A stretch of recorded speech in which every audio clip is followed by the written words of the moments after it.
expectant. Sindio? Very what? Expectant of what? Yeah? The word. Oh, the expectant of the miracle. Hallelujah. I'm happy for you. Napendezwa na nyinyi. Sema napendezwa na nyinyi. Sema napendezwa na nyinyi. Hallelujah. I have one from America, I have another one from Australia, I have another one from South Africa, I have another one from Ivory Coast. And all these people, they were watching us from Ivory Coast, from United Kingdom. Hallelujah. Bwana Yesu asifiwe sana. Therefore, I want to read for you. This is is it a she or a he? Acha tuangalie. Hata kuandika. Najua watu waandikaji wananipigia simu na anaanza kunipatia story. Leo ule niende na mathina, ndenda uteithia. Leo nie kuma mwaka wa agirida no ri. Leo ule mbona namuuliza, si usalimiane kwanza. Bwana Yesu asifiwe sana. Unasalimiana, how are you? Unaongea na Kisugu. Najua kuongea Kisugu. Na kama ni Kimfaransa, niambie bonjour, na mimi nakwambia bonjour madam. Bwana Yesu asifiwe sana. Kama wewe ni Mkisi nakwambia mbuya mono. Kama wewe ni Mukale nakwambia aje chamige missing. Kama wewe ni Mujaluo ni oyaole ama ni gani? Oyaole ainya. Bwana Yesu asifiwe sana.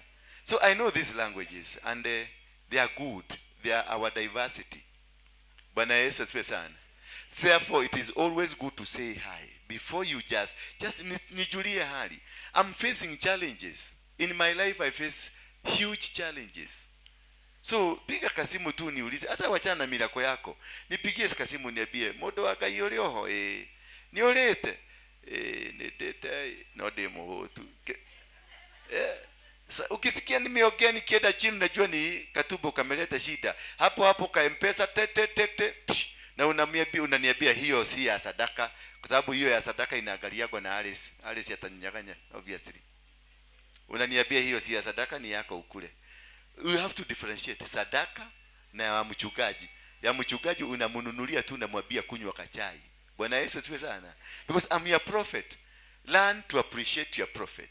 Learn to appreciate. When you appreciate your prophet, the Bible says, appreciate and obey your prophet so that what? You can be prospered. Prosperity is in the hands of your prophet. And obey and believe in your God. So what? Obey and believe in your God. So what will happen? You shall be established. You are established by God. And then the prophet is sent to you to prosper you. Bwana Yesu asifiwe sana. So when you send me kikombe ya chai, na sisemi msirudi kutoa sadaka, mrudi, kanisa hii inahitaji rent. Sadaka inalipanga rent. Siwache niwaambie ukweli. Sadaka inalipanga nini? Inalipa nini? Stima. Inalipa maji. Inalipa hao, naona kina Beatrice hao wanakula vidole hapa, wanapiga hapa. Usifikirie wanaedaga hivyo, wanakaaga pale. Unaona hakuitishi, lakini jicho venye anakuangalia ni kitu, anataka kitu. Bwana Yesu asifiwe sana. Hakuitishi, unajua anasema man of God, I'm okay. Lakini jicho inakwambia I'm not okay. Wako wote kedo, nyumba imefugwa. Bwana Yesu asifiwe sana. Kwa sababu siwezi kukua na watu kama alafu nawaambia Yesu abariki, atalipa rent. No. Wao wanakulaga hiyo sadaka. Hiyo mnatoa ndio inapatia hao waende. Kwa sababu they are here, they are doing the service of God. Hii chakula inapatikana kwa hii madhabahu ni ya watu wote wa madhabahu. Bwana Yesu asifiwe sana. So ukasikia kuna mtu alitoroka kwa sababu ya kukosa chakula, ujue it is your failure. Na akikosa chakula, mtu wa madhabahu akikosa chakula, hata kwako chakula itapotea. Because you are mandated to come and support the ministry. That is the reason tunatoa sadaka. Kwa hivyo kama wewe ni mtu wa kafefte, wachana na kafefte. Angalia watu wale wanafanya na ile kazi inafanyika hapa, unaangalia na rent. Ulizia rent hapa ni pesa gapi. Ukajua rent ni pesa gapi, ujue stima ni pesa gapi, ujue watu wangapi wanafanya hapa. Sasa unasema, sasa unajiuliza leo kafefte kaka hali niko kaki hata kuteithia dua ya Asha. Unakaogesa, unasema aidhuru acha nipatianage 500. Hallelujah. Jipigie makofi kama utakuwa ukipatiana na 500. Hallelujah. Bwana Yesu. Alafu kuna kitu inaitwa tithe. Sema tithe. Tithe ni muhimu kuliko wewe. Sema ni muhimu kuniliko. Kwa sababu tithe inasema ni jaribuni kwa fungu zenu za 10 na malimbuko ya kwanza, muone kama sitawafungulia milango na nini na dirisha. Bwana Yesu asifiwe sana.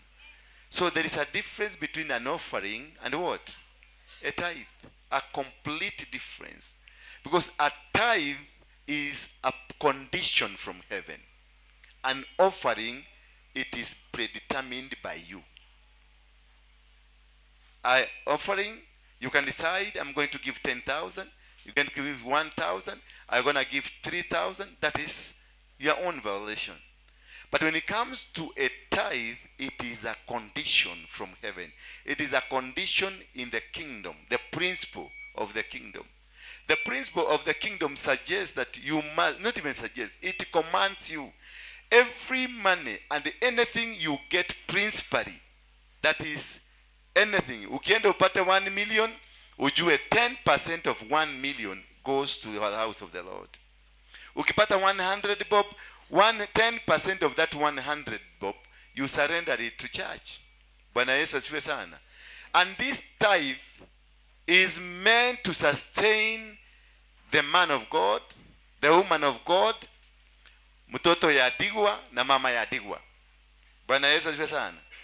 Ukiona napatiananga, simunaonanga napatiananga makoto ni hapa ya chakula, hiyo ndio tithe. Hapo tithe inatoka hapo.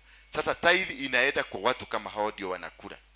Na mimi pia, ukiona nimevaa kashati kazuri, unaona ile ni tithe yangu. Hiyo, naona ugo alaikira gathuti kagoro thiko hizi, ujue tithe imepanda. Lakini ukiona nimevaa t-shirt kimekaa hivi, hivyo na wewe ndivyo unaonekana kule biguni. Hata maisha yako itakaa hivi kwa sababu utoi. Now the tithe is so important because it helps you to grow. It is a gauge from God, because God will give you this weekend, atakupatia kamiaka moja. Yet you need 10,000. And then you go on your knees and pray and pray. Unauliza Mungu, Baba nisaidie. This is too retro. Hata nimeona wameanza kutuma. This is Susan. This is my tithe. Haya. Ametusikia. Mwambie tunasoma message yake saa hii. Ametuma tithe. Si unaona mzee kama huyo anakuja na kofia ni kanisani na ajali. Na anasikia vizuri kabisa. Bwana Yesu asifiwe. Ni nini baba? Bahasha. Hamuna bahasha. Hii iko na manyororo. Si hizi vitu mgari. Si hizi vitu mchome. Hizi vitu za wachawi na za waganga. Unajua ndio ulikuwa huko kwa wachawi na waganga. Hizi unaenda unachoma, tumemaliza kazi yake. Hizi enda uchome. Ama mnaweka hapa ndio akina nani wachukue. Ngoja kwanza nitamalizana nazo leo. Shika bahasha. Hizi ni za tithe. Tafuteni bahasha kwa wale ameonekana kazi yake ameche. So when you give your tithe, kuna kitu unaekeza. It is an investment you do. Then God will do what? God will give you 100 today. And because you are so faithful, unatoa 10% na unalete hapa. 10% ya 100 ni pesa gapi? 10 bob. Haleluya. Angalia mwenzako mwambie haleluya. Sasa Mungu anakaa na kupatia 1,000 from 100, anakurusha 1,000. 10% ya 1,000 ni pesa ngapi? Ni 100. Hiyo tunatoa vizuri. Sema haleluya. Sasa hapo kwa sababu ameona na anajua ni wewe ni mkora. Unajua Mungu anaangaliaga pale unaelekea. Na anajua wewe ni nini? Ni mkora. Kwa sababu namwambiaga, Baba, hata ukinipatia anything Baba, nitarudisha kwa nyumba yako. Baba. Anajua okay, wacha tutesti sasa. Anaambia malaika, tuangalie huyo jamaa namna gani. Bwana Yesu asifiwe. Unasikia shilingi kwa roto imekuja kabebte. 50,000 zinakuja kwa akaunti yako kwa sababu ulicheza roto. Mnacheza wewe. Kuna mtu hajacheza roto hapa? Na ile kwa chua, kwa nini? Alafu Mungu anakujalia tu, all of a sudden you get something. Bwana Yesu asifiwe sana. 50,000. Sasa 50,000 ndio unaanza argument na Mungu. Unaona 10% hapo, calculator inakuja 10% ni 5000. Na sasa 10000 sasa unaanza kumwambia Mungu, najua sasa nilikuwa sijalipa rent. Mungu, najua nilikuwa sijafanya hii na watoto wanaenda shule. Si unajua hivyo? Wewe Mungu, si ufanye hivi, nitatoa shilingi 2000. Alafu hiyo ingine nitakuja kutoa baadaye. Bwana Yesu asifiwe sana. Because God wanted to see how criminal you are. How many of you have ever discussed with God? Igi wakati ilifika kapesa kamekuwa kengi sana. Ina tu mkono wako. Yes, I can see criminals. We are so many, including me. Kuna siku nilirushiwa milioni ngapi? 5 million. Nilifanya tu biashara from nowhere. Nilikuwa nimeomba nikaomba. Nilikuwa nimekosa tu pesa. Nikaomba tu, jamaa mmoja akaniambia, ako America, akaniambia kuna msuku anataka shamba. This kind shamba fulani. Na akaniambia weka nini inaitwa nini? Hiyo ingine ya kulipwa. Commission yako. Weka commission yako wapi? Hapo. Na tutakupa nini? Nikasema commission yangu ni 10%. Ile shamba tulipata ni ya 50 million. Na msuku alikuwa na hiyo 50 million pale Gong, na akanunua. Na commission yangu ni pesa ngapi? 10% ni pesa ngapi? 5 million. Kumbe nikaanza discussion na Mungu sasa. Nikaanza kumwambia, unajua sababu nilifanya 10% ya 5 million ni pesa ngapi? Nikagali kama mzima 500. Nikaona sasa hii sasa nikopa kugura kea daka, nikinunua kea sasa nikijega, nikaambia Mungu sasa nitakupatia 100,000, alafu hiyo ingine nitakuwa nikikupatia. Mungu akaniuliza, nilikupatia manusu? Bwana Yesu asifiwe sana. Ikakatwa. Sijui ni nini nilifanyika. Hiyo pesa hata sijui, si kuitumia, sijui hata sikununua anything. Iliisha tu hivyo. Because Mungu alikuwa anaangalia ukora ndani yangu. Bwana Yesu asifiwe sana. Na ni muhimu sana kuelewa those principles. Wakati mnatoa, wacha ukora. The same God who gave you 100 ambayo ilikuwa na 10% ya 10 bob, it is the same God who is giving you 1 million. Na anajua, na akikupatia, na atakupatia wakati umevugiwa nyumba miezi 8, atakupatia wakati watoto wamefukuzwa shule, atakupatia wakati you are in trouble, you are in shit, atakupatia wakati maauctioneer are all around you. Sasa hapo ndio naanza kuargue na Mungu, na mwambie si maauctioneer ni wewe, maauctioneer sio tu unajua maauctioneer wamekuja. Sio tu unajua kuna kadeni. Sio acha nikunilipe hii, alafu hiyo ingine utanipatia, nitakupatia ikiwa 10%. Anapoteaga. Bwana Yesu asifiwe sana. Tumejua the difference ya offering na tithes. The other one is the sacrifice that you normally give. Sacrifice is completely different from tithes and what? And the offering. A sacrifice is meant to raise an altar for you. When you raise an altar, you raise a sacrifice. A sacrifice qualifies your altar. Unatoa. Na sacrifice, it is not an offering, it is not a tithe. A tithe, it is written, it is an order, it is a law. An offering, it is a will from your heart. A sacrifice, it is a command from God himself, depending on the situation you are in. Hello? It is a command from heaven, depending on the situation you are in. It is meant to build an altar for your life. It is meant to build an altar for your business.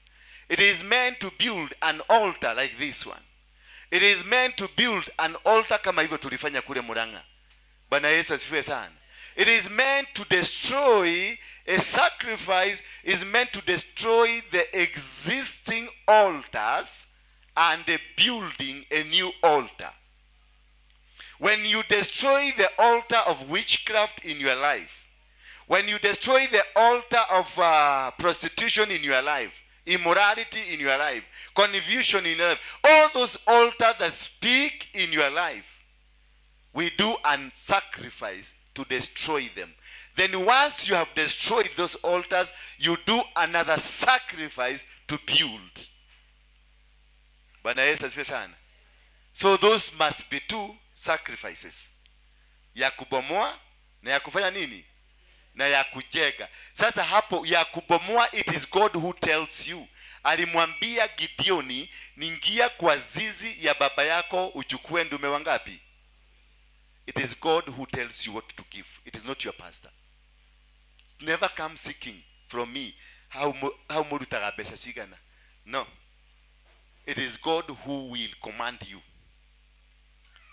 Akamwambia Solomon, nenda kwa mlima Gibeoni unitolee mbuzi 122,000 na ng'ombe 20,000.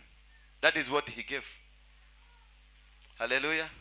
Aluteshikana 144,000 animals.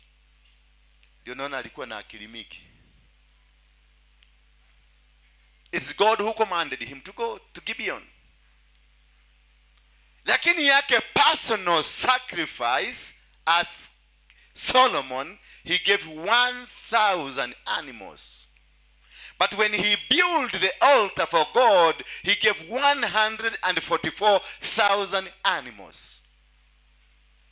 When you are doing a higher altar, when you want a higher altar, you give a higher sacrifice. What you want to become will be dedicated by the kind of a sacrifice you give. The kind of a church I want will be decided by the kind of sacrifices I give. Bwana Yesu asifiwe sana. In Muranga alone, for those who are in Muranga, I think you estimated what kind of a sacrifice we gave. Jukua peke yake ilikuwa ina cost 500,000 shillings per day. Without speakers. Speakers, they were costing us 400,000 per day. We did 2 days. Bwana Yesu asifiwe sana. Hiyo ni ya kiwaja. Tent zilikuwa, viti vilikuwa, watu walikula. Ama ulikula? Mlikula? Nilikuona ukikula, nilikuona kwa TV. Na venye ulikuwa nakula ni kama ulikuwa nakula na hasira. Bwana Yesu asifiwe sana. That alone, they were arrangements, advertisement kwa TV. Lori zilizunguka huko. We spent huge money. Why?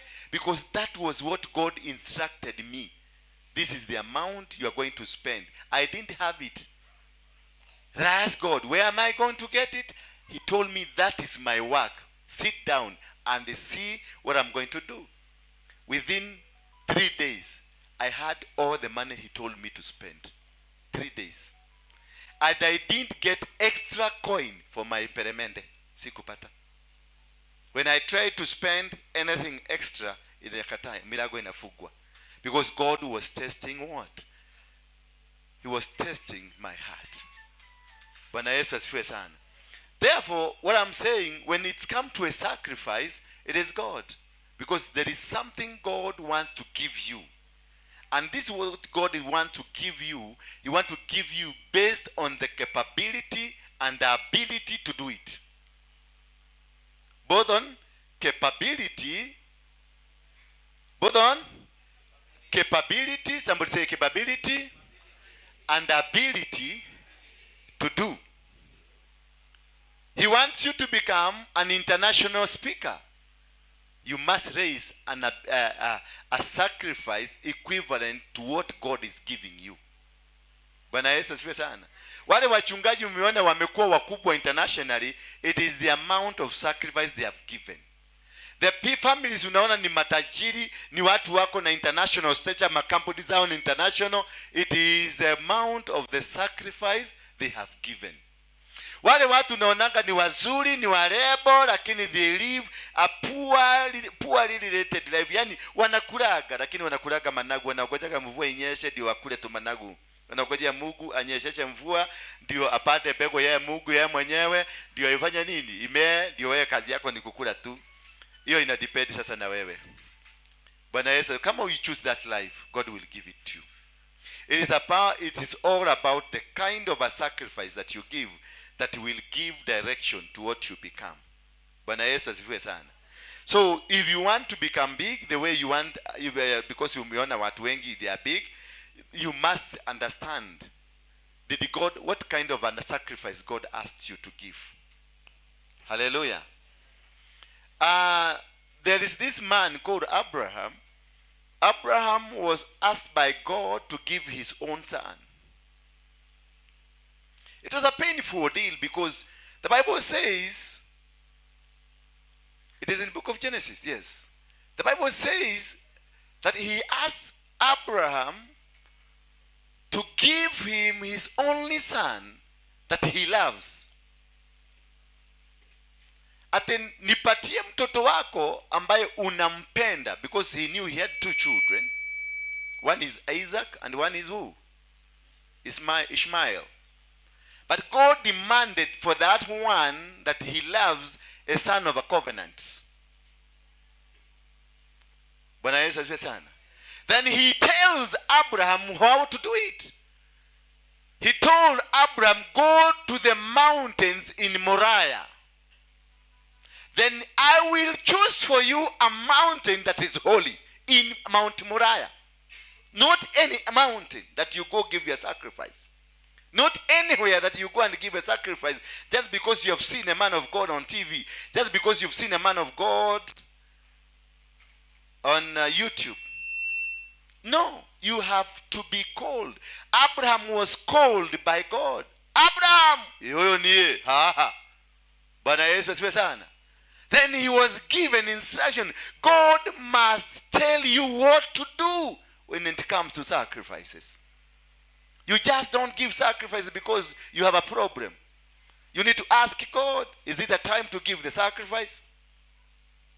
You just don't give it. Tithe is precondition. What income you get. And the income of the tithe, it is the gross income, not net income. Gross income. Zile pesa za kwanza, kama ni pesa umepata, zile umepokea kwa mkono yako. The gross money, not the net. Sio after tax, sio after profit, the gross. Ile pesa. Kama umepatiwa shilingi 10,000 uende ukafanya biashara, that 10%, that 10,000, you get your 10% from there. The gross income. Kama umechukua loan, kwa sababu kuna wengine wanasemanga loan, ukichukua loan, how do you do about the loan? You first raise a sacrifice for the loan. Bwana Yesu asifiwe sana. If loan is 100 million, you remove 10% of the 100 million, then you do raise in the remaining, you get a sacrifice. Hello? You get what? A sacrifice out of the remaining 90% of the money. Why? Because if you go borrowed from equity and bring the 10% here, it is equity that is going to benefit. Because that is a borrowed money. It is not yours. So the owner of the money is the one who is going to benefit. So what do? We cut the owner from the ownership of the money by raising a sacrifice to make it yours. Hallelujah. Ndio naona mabangi wanaendelea kutajirika na wewe ulipatiwa loan unaendelea kuchotwa. Why? Because the money never left your hand. And the 10% ulipeleka kwa Kemani, ulipeleka kwa Nganga, ulipeleka kwa Waruinge, but ulichotwa. Why? Because any money, David was told, when he was told by nani, huyu anaitwa Arauna, akaambiwa apatiwe shamba, akasema no, I cannot give a sacrifice to God on what I am not owning. Any sacrifice comes from your ownership, what you own. You can't give sacrifice from a money from a mshwari. You can't give a sacrifice from money from the branch or Otara. Oro ingine ni gani? Zenka. Ingine ni gani? You can never borrow money from Zenka uilete hapa kanisani as a sacrifice. That is not your money. The beneficiary atakuwa nani? Zenka. Tutaomba hapa vizuri, utasikia Zenka wamefunguliwa branch nyingine. Bwana Yesu asifiwe sana. Na wewe ulikuwa unataka kutafuta pesa, ufungue biashara. Utasikia Senga wamefungua biashara Mombasa. That is the principle of the kingdom. Anything, a sacrifice cannot come from a borrowing money. It comes from what you have. Abraham was asked to give his own son. Gideon aliambiwa aingie kwa zizi ya baba yake. So it's something he owns. Bwana Yesu asifiwe sana. And a borrowed money is not yours. It's not yours at all. It belongs to Equity. It belongs to Zenka. That is why they dictate your terms. That is why they come every other time they knock your door. That is every time they want to call you. They want to know where you are. If you change your address, they send people to come and harass you because it is your money, not your money. So when you give that money as 10% sacrifice, the beneficiary will not be you. It will be who? The owner of the money. So for that money to become yours, you remove the 10%, then you raise a sacrifice out of it. Ubuy the ownership. Zamani wa Kikuyu walikuwa na mtoto akikuja mgeni alikuwa nanunuliwa na nini? Na busi. You must own. Otherwise wakati wa kuolewa, kama sasa huyu msedio amekuchukua amekulea, ni ulikuwa mtoto wa orphan, huyu ndiye amekulea, wakati wa kuolewa hata kula pesa yako because kama haja kununua na busi. Bwana Yesu asifiwe sana. So most of you mnapatiana, mnipatia kule, mnakuaga you are faithful in giving tithes, but who will benefit? The owner of the money, not you. That is why you borrowed 10 million and you were left with nothing. Hello? Because you never owned the money. You must own by giving a sacrifice. You capture the money. The money now inakatwa kutoka Equity, inakuwa yako, ndio inakuwa baraka kwako. Abraham akaambiwa aende Moriah Mountains. And in this Moriah Mountain there were many. But he was instructed to go to a particular mountain. You must wait to know what kind of a mountain it is. Jamila, huyu labda ni mtu amepotea njia. Love returning to me. You see, and this is, he was told to go to the mountain of Moriah, and God instructed him that it is a particular mountain. The mountain I will take you. I will show you when you are there. So it is not every mountain that you bring your sacrifices. Not all mountains are mountains. Ati kwa sababu umeniona nikihubiri hapa unakimbilia sacrifice. No, you must seek God. Can I take my sacrifice there? Not all mountains are mountains. Hallelujah. I may be right with God, but you have not been commanded to bring it here. You've been commanded to bring it to Harrison Nganga. So it will not work for you. That's a secret, a big secret about the sacrifices. It must be a commanded. It's an order from God. Where to take it. Because there you take it, that is where your blessings are.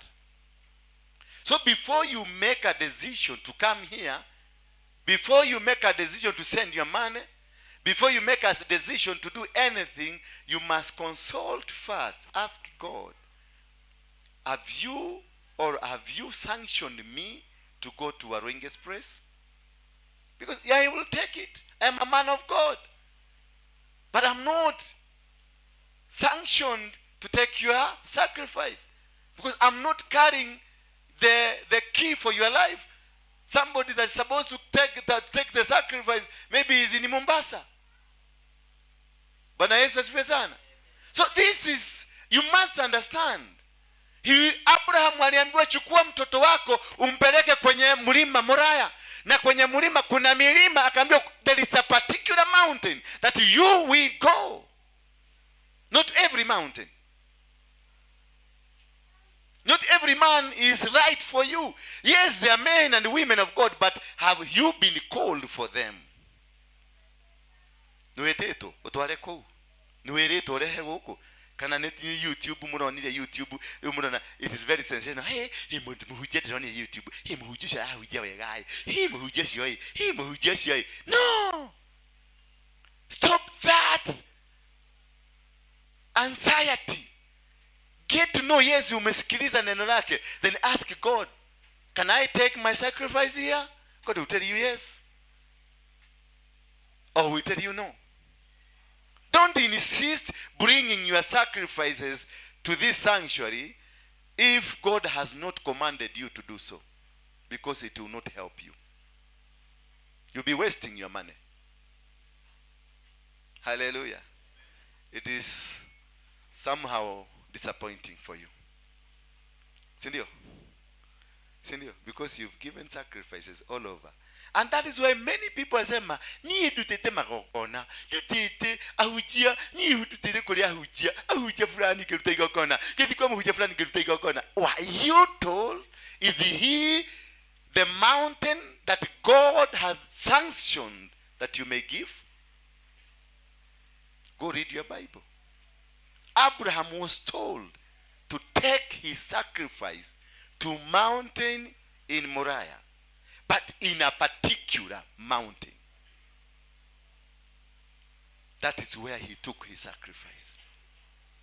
Are you here because of social media, or you are here because God commanded you to be here? Are you my follower because of YouTube, or you are here because God wants you to be here? Hello? Hello? Bwana Yesu asifiwe sana. You must be called. Abraham was called. Abraham, you must say, yes, here I am. In readiness. When you say, yes, here I am, it is in the readiness. God must call you. For that time has come for you to give a sacrifice. Sacrifices are not just done, are done because God has done a pre-planning for the sacrifice. Muranga was there, Ihora was there, these old men were there many years. They have been existing. They were not born yesterday, but the time for the sacrifice was on Sunday. Bwana Yesu asifiwe sana. I had planned it for January, but God came and commanded me. It is February. I had to cancel everything. I had invested for January. I lost almost $1 million. But because I wanted to hear the voice of God, he told me it is not January. It is what? February. So it doesn't matter how much you've spent. What matters, it is hearing the voice of who? If you diligently, Deuteronomy 28, verse 1. If you diligently, obediently, and faithfully obey the voice of your Lord, your God, then he will raise you high above all nations. I hope you have understood what to do when it comes to giving. Don't just give because you are giving. Don't just give because that pastor is a popular pastor. Don't just give because that apostle is a popular apostle. Give because God has asked you to do. Tell your neighbor, give because God has asked you to do so. And this God must direct you to which mountain. You don't give to any mountain. There is a specific mountain that is designed for you. Say amen. There's a testimony. I want to read it for you. Hello, man of God. This is somebody from the United Kingdom. Hello, man of God. I have a testimony. After I gave my sacrifice at Muranga, God opened a door of marriage to my daughters.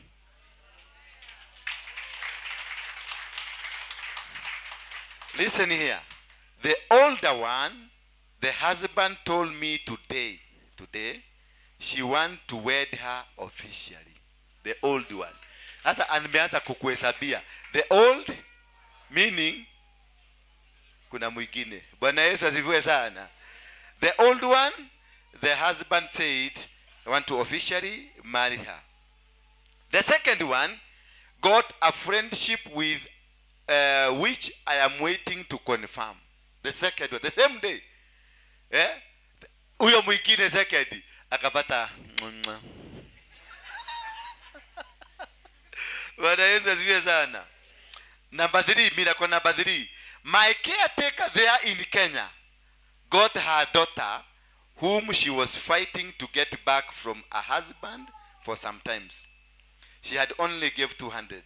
When I told her about you last night as I slept, I saw the caretaker wake alitoa sadaka ika affect mpaka caretaker. Msichana yake mwenye alikuwa in abusive marriage, she was able to come back. Bwana Yesu asifiwe sana. Alikuwa amenyang'anywa mpaka simu, amenyang'anywa kila kitu. She was able to come what? Come back. Number 3, miracle number what sasa? Tuko number 4. Last night as I slept, I saw someone handing a key to me. It was like a vision. I saw someone handing a key what? To me. What does key mean? Ufunguo ya nini? Maisha imefunguliwa. Bwana Yesu asifiwe sana. And I have another testimony. Man of God, I'm from Australia. As people knelt down to pray at the Ihora Stadium, I also knelt down and picked soil. And as I was praying with you, somebody in white came and poured oil on my head. See, daughter, somebody in white. Who is that? And poured oil in his head. Bwana Yesu asifiwe sana. There is another one, and then itanga hyper C. I am with the 2 Kenyans here. They have been crying since the Muranga day. They want to get saved. One was battered by his wife, and one has been homeless for 3 months. Somebody called and paid for him house rent. After the Muranga, Bwana Yesu asifiwe sana. And many more are coming from all over the world. So distance is not a barrier. The heart will be the barrier. Are you connected or you are not connected? Tell your neighbor, are you connected or you are not connected? Now you know. Tell your neighbor, now you know how to give your tithes, sacrifices, and offerings. Yes, there must be a specific mountain when giving the sacrifice. Not every mountain. Not everyone. Not everyone. Not everything that comes to Waruinge. Some will be taken to Kakade. The ingine itapelekwa kwa Ezekiel. The ingine itapelekwa kwa Matuta. Matuta. That's my spiritual father. Matuta ndiye aliniomba. Jana nimeona ameanza kurecognize. Anasema mimi ndiye niliombea Waruinge. Huyo Waruinge. Bwana Yesu asifiwe sana. Ukianza kung'aa wote watakumiliki. Bwana Yesu asifiwe sana. Ukianza kunyota yako ikianza kung'ara, wale ambao walikuwa wataki kukuona wataanza nini? Kusema ni mimi huyo mtoto na huyo mtoto namwona. I remember my father alikuwa ananichukia kwa sababu ya tabia zangu za Mongeke. Sio mimi alikuwa anachukia. Alikuwa ananichukia kwa sababu ya tabia za nini? Kwa sababu hakuwa anataka mambo ya Mongeke. Lakini wakati nililetwa headline ya gazeti, anaenda kwa Kabe, anaona mtoto yake ndiye anasomwa na kila mtu. This is my son. No huyo ni mburi. Akauliza si ni wa Mongeke. No, Kamongeke wewe moru. Kwenda nyumbani alikuta watu wamejaa nyumbani wanatazama TV, mtoto ya Waruinge. Sasa alikuta kwa sababu kwetu ndio tulikuwa na TV. Sasa wote kagireti wao kale kabura kade white. Kila mtu alikuwa anakuja kutazama kwetu nyumbani TV. Kila mtu, it was exciting. Radio yote, manini zote baba kaza alikunywa pombe karibu kijiji mzima kwa jina yangu. Anaenda that is my son. Lakini zamani alikuwa ananisomea kutuli hakili. Nikiwika ndio shida hata hera kwa nukwenda chuki nukwenda kutigera kerumi. Acha niweko kwa gazeti. Mzee alianza kusema that's my son. alikuwa anakunywa pombe kwa kina Hawa. Hapo kwa alikuwa anaitwa nani? Ni asiwacha Atebe kwenu hapo chini. Ule kulikuwa natengenezwa busaa na chang'aa. Kule kulianguka mkono wa mtu. Unakumbuka? Watu walitorokea kwenu. Na baba yangu alikuwa ameenda kukunywa busaa huko. Kumbe hawa Kisii. Kisii ni wabaya. Ile pombe unajua wanatengenezeaga irongo na itara, kwa Kikuyu itara. Wale tunawekaga kuni zinakauka. Sasa pombe ya Kisii inatengenezeaga huko juu na nyugu. Sasa ile wanakorogaga, Wakisii ni wachawi. Kuna watu hapo wanaitangwa abanyakoni. Abanyakoni, abasaragei na abantuki. Ebara abanyakoni, abasaragei. Abanyagitutu na abande. Hawa Wanyakoni hao. Ukizika mtu, sasa tumekuzika. Hautazikwa. Tumezika mtu. Sasa watakuja usiku, wanakujaga na rungu. Wanasema 1 2 3, saduku na mtu wanatoka. Bila kuchimba kitu. Ni kweli ama si kweli? Ni kweli. Sasa wanaenda, hiyo saduku ndio wanawekaga kisikia madisi imetoka saidi hiyo sikuragi. Kwa sababu hiyo jeneza ndio inatumikaga kufanya hii madisi kwe mzuri. Unajua iko na kakatoni, iko na kamburageti ndani na kamatress kazuri ya kufanya. Ni kweli ama ni woko? Ni kweli. Alafu body parts hizi, mkono kama hiyo si imekaa hivi, ndio wanakatanga, ndio inakorogaga busaa.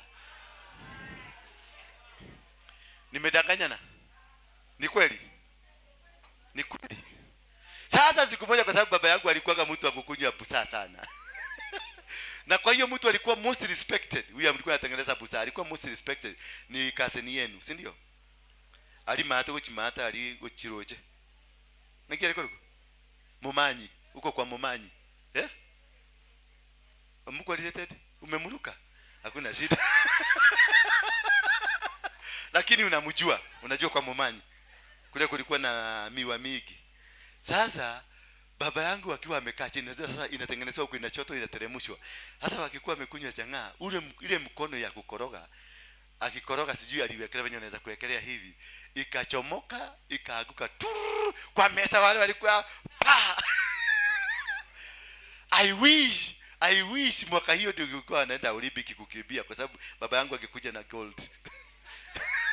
Na kutoka siku hiyo akawacha pombe. So kuna kitu lazima Mungu afanye ndio acha. Baba alikuwa anatusumbua. Baba alikuwa ananunua kilo mzima ya nyama, lakini by the time uifike nyumbani imeanguka kwa barabara mara 20. Alafu inakuja ikiwa na matope yote. Na anakuja nasimama kule kwa gate.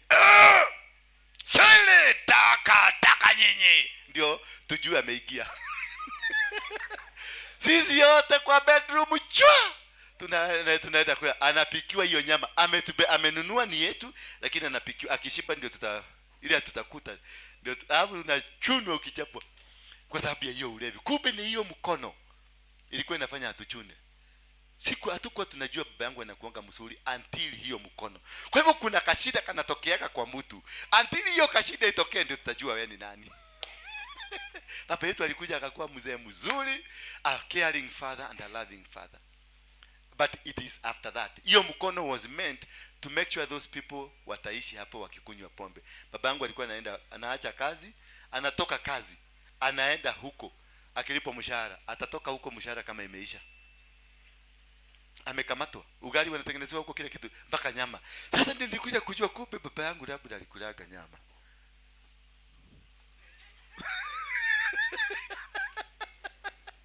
Haleluya. Bwana Yesu asifiwe sana. Kwa hivyo ndivyo mambo inaendaga. Ambia mwenzako a humble heart. Mwambie mwenzako a humble heart. Do you have a humble heart? Ask your neighbor, do you have a humble heart? And what is a humble heart? Muulize tu, what is a humble heart? Najua nataka kuwafundisha Kisugu kwa sababu mama kama huyu hajui Kisugu, ananiangalia hivi tu anafanya yeah.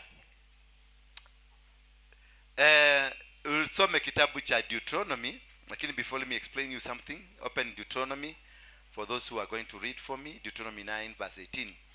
Those who have a broken heart and a contrite spirit are willing to do anything and everything that God asks them to do. If you are able to do anything and everything that God has asked you to do, then that is the day you will know that you have a humble heart. Lakini kama ulikuja hapa kwa hii kanisa targeting some money, targeting a tall and handsome, targeting something that your heart is useless. When you are here not because of a miracle, when you are here not because you want some particular blessings, then you are here because God has asked you to be here, to sit down and be taught the word of God, and then you are ready to do anything God asks you to do, then that is the blessings of God. You have a heart that is humble and contrite. Let's read the book of Deuteronomy 8, Psalms. Sorry. Let's start with the book of Psalms, then we go to Deuteronomy. The book of Psalms 51 verse 17, inasema 51, the sacrifice of God are a broken spirit, a broken and a contrite heart. O God, you will not despise. It is something that God himself cannot be able to despise. It is a broken spirit and a contrite heart. In church, in life, in marriage, in whatever you do, it doesn't matter what kind of situations you are going through. It doesn't matter what kind of challenges that you have. It doesn't matter what kind of forces that are around your life. What matters is most, are you willing? Are you there because God has asked you to do? Are you doing it because it is coming from your heart? Are you working in this ministry not because of a pay, not because of a marriage, not because of anything? You are in this ministry because you want to serve God. When you realize that you are here purposely to serve God, not because of anything, not because of position, not because that you want to be called a pastor, not because that you want to be called an official in this ministry. If you are here just purely, purposely to serve God, then the spirit in you is contrite and is humble. That God will tell you, pack now, kimbia baka Mombasa, I'm sending you. And you will not question. You just go there. That your pastor will ask you, I want you to join me to go to Moranga. We are going to do the work of job for 1 week, and you will not question. You ask God, give me the grace to be able to do this. You ask God, give me the grace to be able to move forward. That is all that you need. That is when you discover that you are able, if you find yourself, you are flexible to do things. You are flexible to be where God wants you to be. That means that your heart is what? Humble. And you have a contrite, a humble spirit, and a contrite what? Heart. Because you are supposed to be at the will of God. You are supposed to do the will of God. God has told you, I want 1,000 from you. You don't complain. You just give it out. As long as it is from God. That I want you to travel to the United States and go and preach the word of God. You don't start argument. You ask God when. He called Isaiah, and he told, who is ready to be used as a vessel? Isaiah said, here I am, Lord. Moses was called, and he was told what to do. But what he said, God, I don't want to go alone. I want to go with you. Because he knew that with God, he's going to succeed. Because his heart is a heart that is humble. He wants the glory only to go to God, not to him. That you say you permit God and tell God, I am going, but I don't want to go alone. I want to go with you. Praise be the name of God. When you realize that anything that you do, you don't do for your own purposes. You do because you want God to be seen. When you do everything, not because you want to be seen, to be known, or you want to become big, but you are doing everything and anything just for the sake of God. That is when you know that your heart is with God.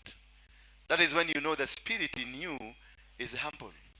That is when you know the spirit in you is contrite. The heart that you have is contrite. Praise be the name of God. But if you are doing whatever you are doing for people to know you, if you are doing whatever you are doing for you to be recognized, if you are doing whatever you are doing for you to be known, then you have no contrite spirit and heart.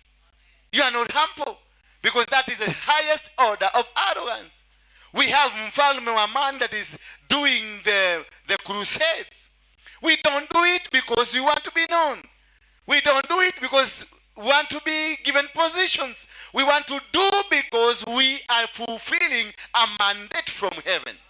And when you fulfill a mandate from heaven, the reward is between you and whoever that gave you the mandate. Not the people. The people will never give you a mandate. The people will never give you guidance. The people will never promote you. The people will never sustain you. The people will be there to cheer you up and to tear you down.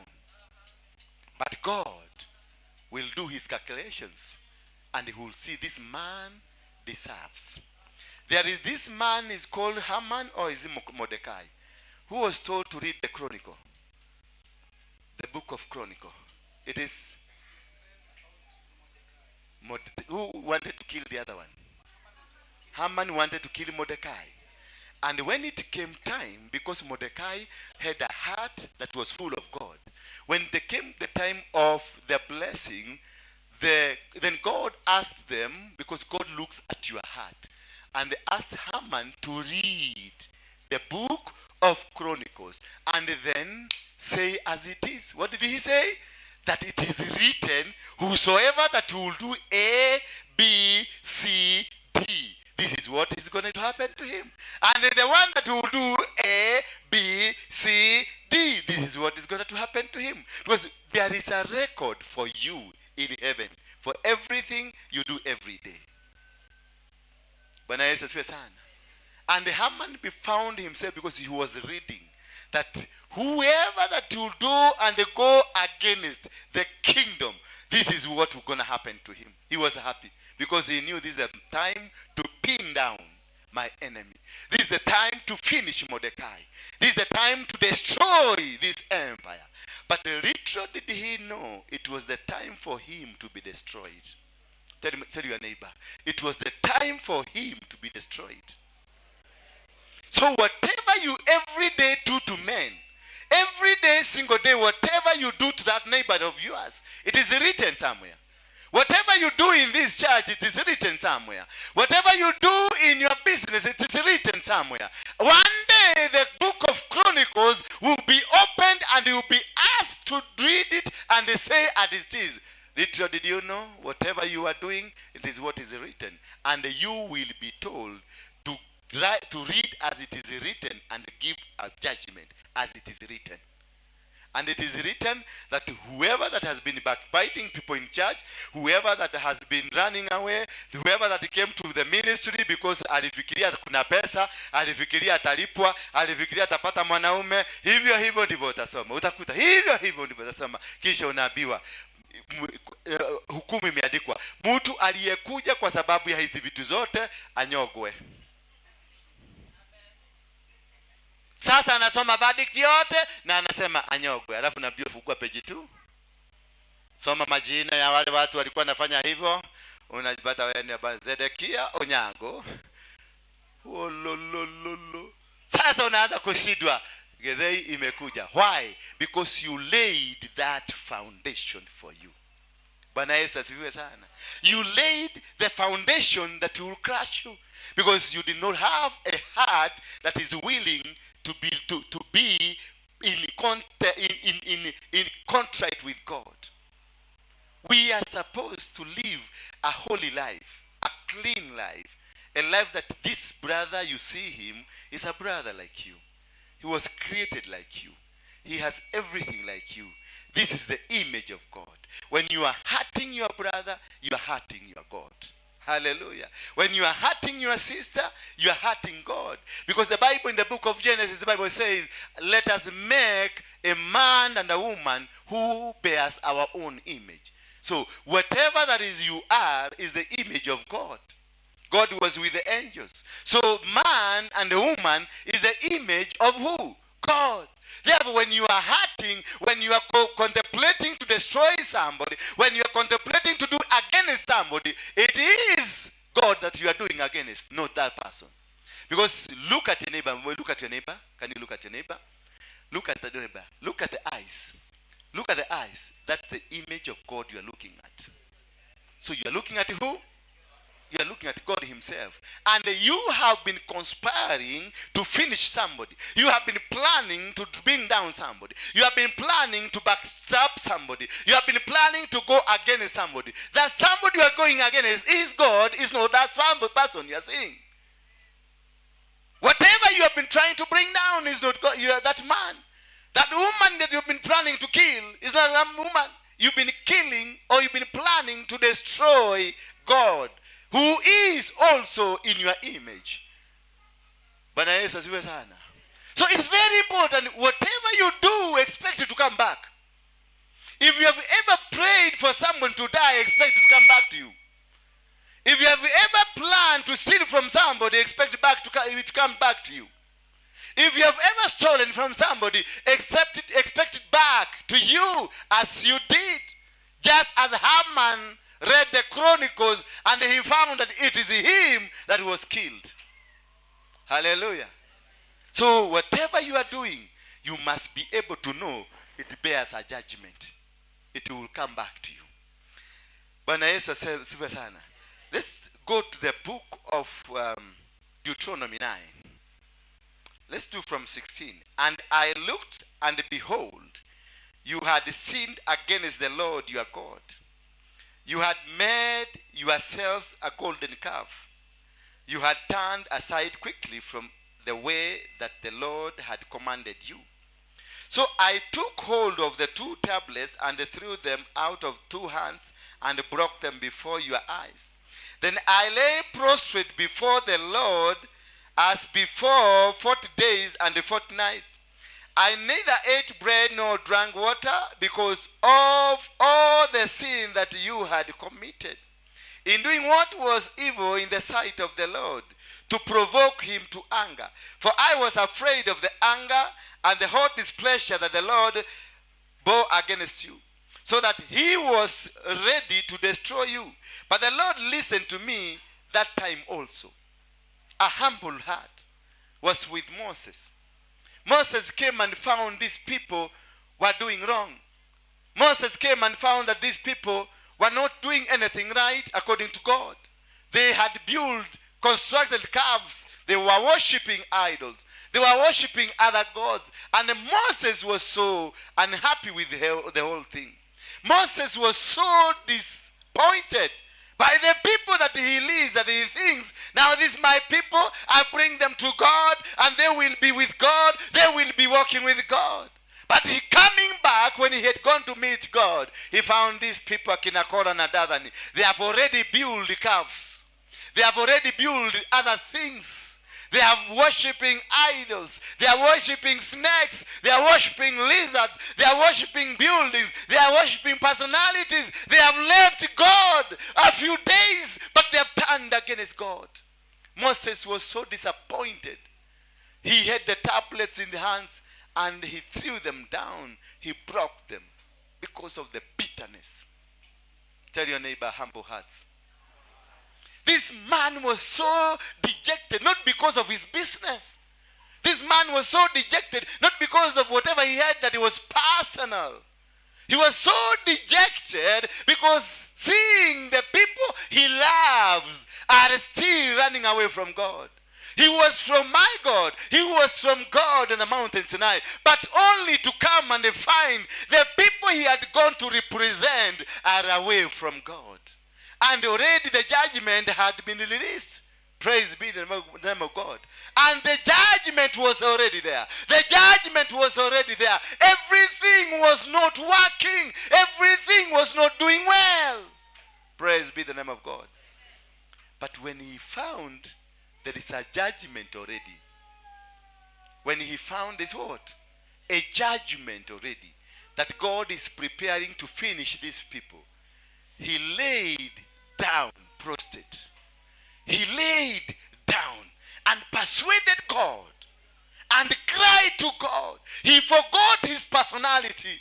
He knew these people have disappointed his God. He knew these people were not doing the right thing. He knew these people are worshipping calves. He knew these people, my God is not happy with these people. But he laid down and he said, oh God, please God, don't kill these people. Please God, don't kill them. Oh God,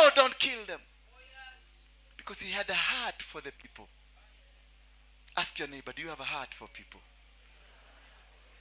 Listen, here I normally get disappointed in this church. I normally get so disappointed. So disappointed that I end up, when I get in my car, that's why I normally drive my car alone. Because that is the time I really cry as I'm driving. But I will drive my car and not enter to my house. I will go to Ngong and sleep there in the bush without a house because of what I saw in the church. But and this one breaks me down. But because I know what I'm doing, I know that the calling I'm having, I know what God is, the instruction God gave me, I'll go straight to the mountain. Because God will tell me I'm going to wipe them out. I'll go to the mountain and tell God, no, don't kill them. I know they are going to change. I know they are going to do what? They are going to change. I know God, it is only one person who came to mislead them. God, give them a chance. They are going to change. Give them a chance, Father. I know these people are good. I know these people, they mean well to you. That is why you need to have a father, spiritual father. Because most of these things you do not belong to you. They were introduced to you without you knowing because of the desperate moment you are in. So when you don't have a father, you find yourself doing these things because there is no covering that covers you. Moses, he found that God was ready to dismantle, to kill everybody because they had stopped worshiping God and they were worshiping calves, they were worshiping animals, they were worshiping idols. They were not with God. Moses found they were ready. God was ready to finish them. But Moses laid down, prostrate, alilala chini, more than, he did a sacred prayer, more than the 40 nights and the 40 days he was in the mountain. For the sake of these people that God is about to finish. For the sake of this thing that God is about to do. And you lay down. We went to Murang'a not because we wanted Murang'a people to pay us, but because I had a revelation that what is eating our society emanated from there. I called some few people, we organized an organization, then we planned that we must go. I did a lot of research. I went looking for the people who did the curse. Then I was able to find them. And when I found them, I requested them and asked them, can we go there? They said, no, we cannot go there. Why? Because you must pay for the price. Ask them, what kind of a price? They told me, this is what we demand from you. We did this because the government of Kenya refused to give us land. Hallelujah. We did this because the government of Kenya refused to recognize us.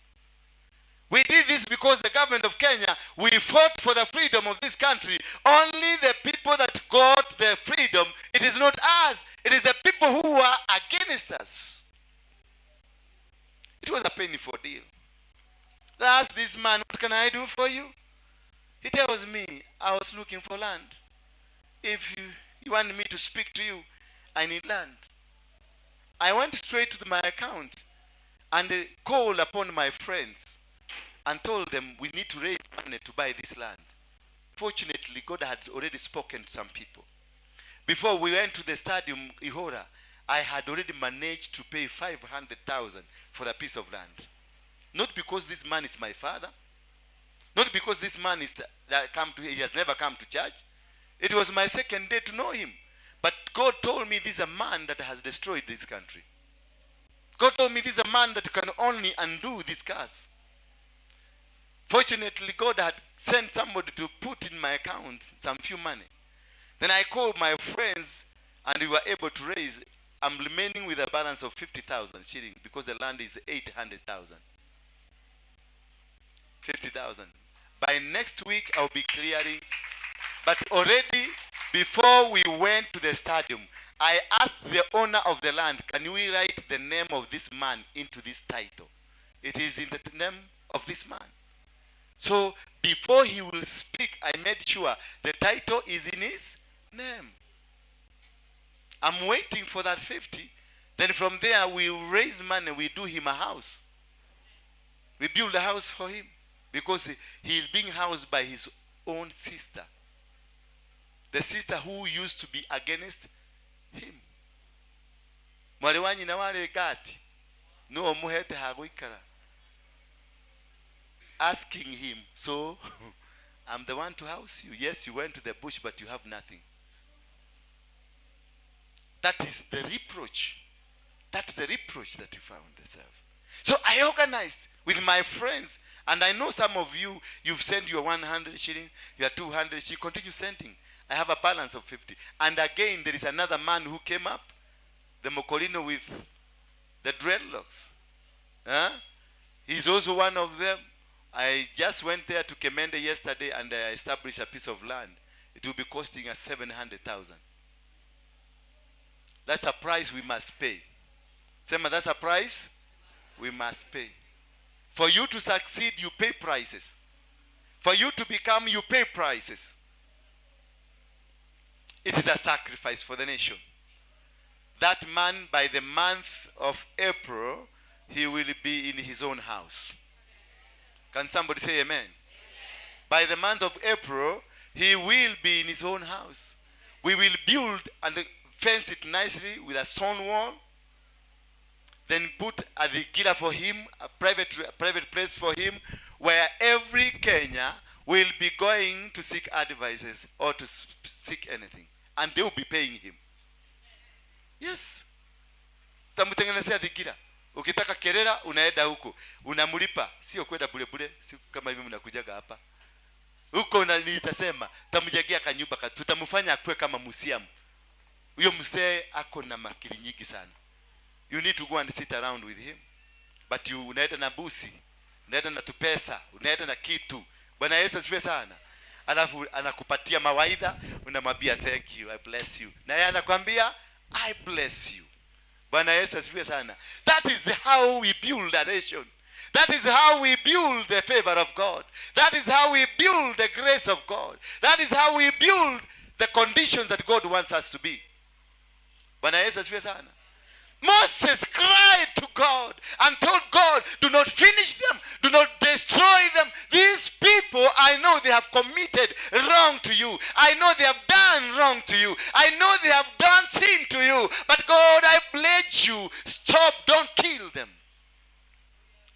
That can only be done when you have a contrite heart that has a straight spirit. That you have a heart to carry the burden.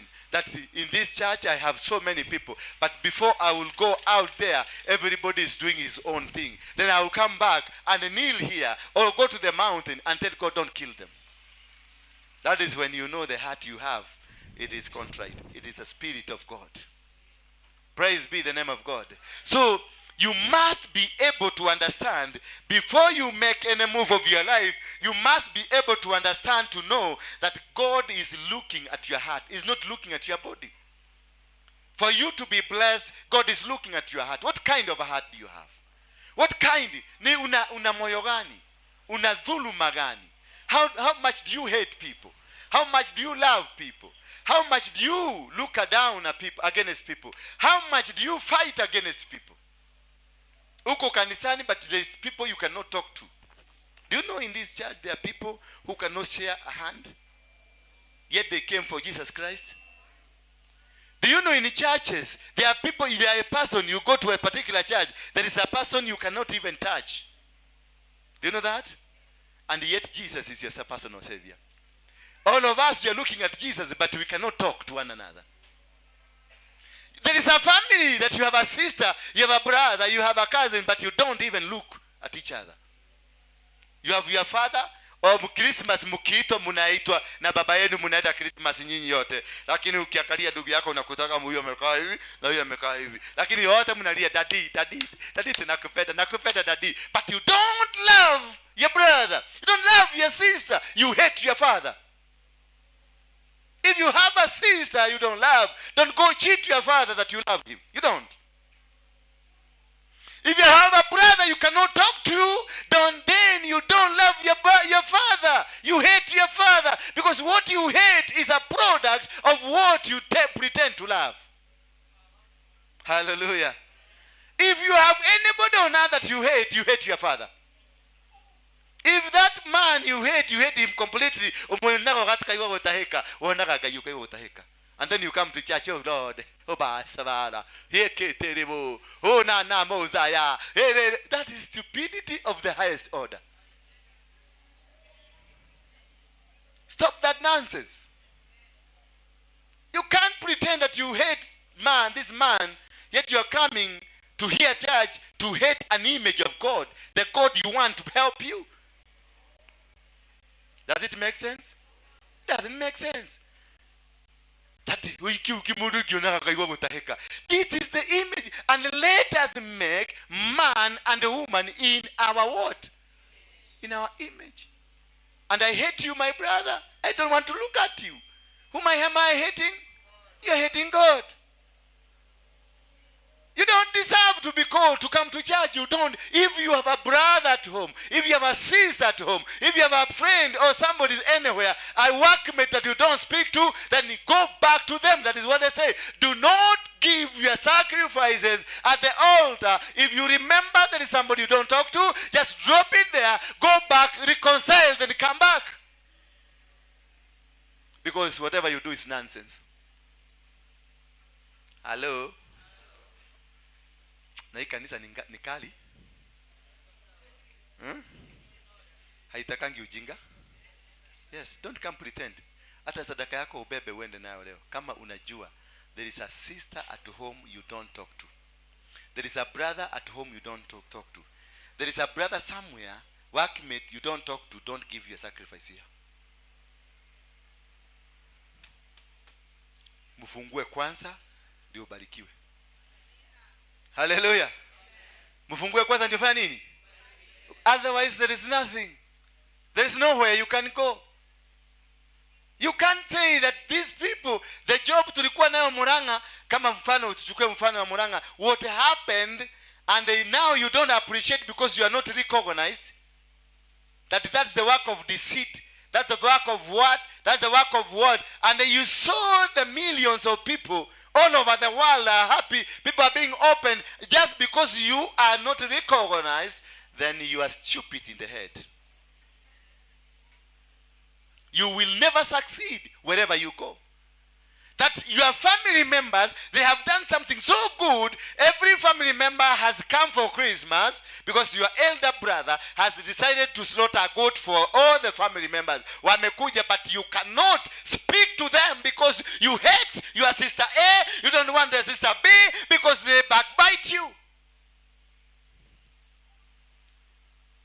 That's the spirit of hypocrisy. When there is a chance for forgiveness, take it over. When there is a chance and you find that you have somebody that in your heart, moyo wako unamchukia sana, tafuta namna as much as you can and speak to them for forgiveness. Even if 100% you are right, even if 100% you are correct, sometimes it's good for you to go down to let God be seen. It's very important for you to go down and allow God to be what?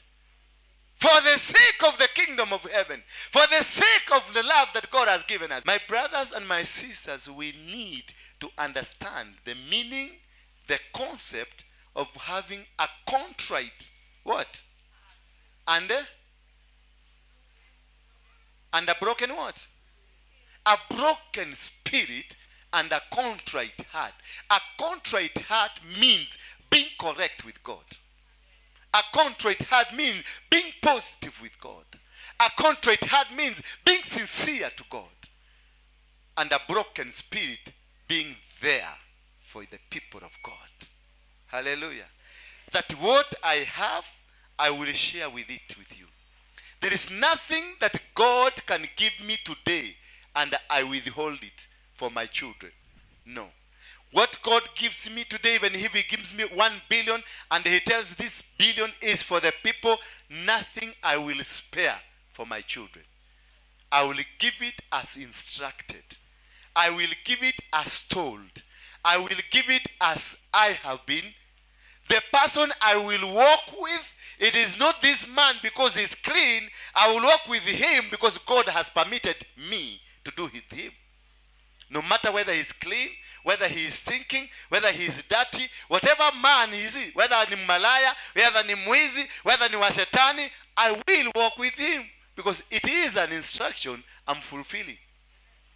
So the heart that listens and fulfills the instructions of God, this heart is contrite. This spirit is broken. Because anything that you do in life, this was the first church they are in, or after 7 or 10 years, they left church. Because church was hopeless. Church was about Toa, and nothing you're getting back. I don't have anything I can give you, but my God has everything he can give you.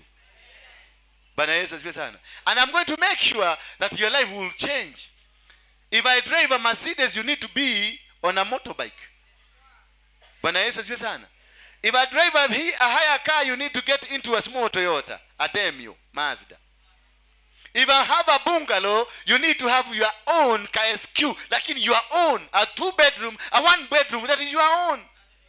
There is no way that I can be living in Runda, yet you are living in the slums, Mukuru kwa Jenga. No way. No way. We cannot be in the same God. That is not the same God. Because God is a God that is justice. A God that blesses all of us equally. Because we breathe the same oxygen. We breathe the same, we live the same land. We worship the same God. When he is releasing the blessings, the same blessing must come to you. Even if we are not equal, because we are all not equal, but the release must come to everybody in the capacity God wants you to be. But I cannot be having 10 cars in my compound, yet you yourself, you cannot even have. Hata ile ya gurutoki. Ni wangapi walienda na gurutoki? Wakikuyu wanajua gurutoki. Kile kimiguu kile kia gurutoka una teremuka hivi. Mpaka huko chini unaenda unaanguka. Purugu. Wewe unaonekana ulifanya. Wewe waliwaja kehe. Waliwaja kehe wewe.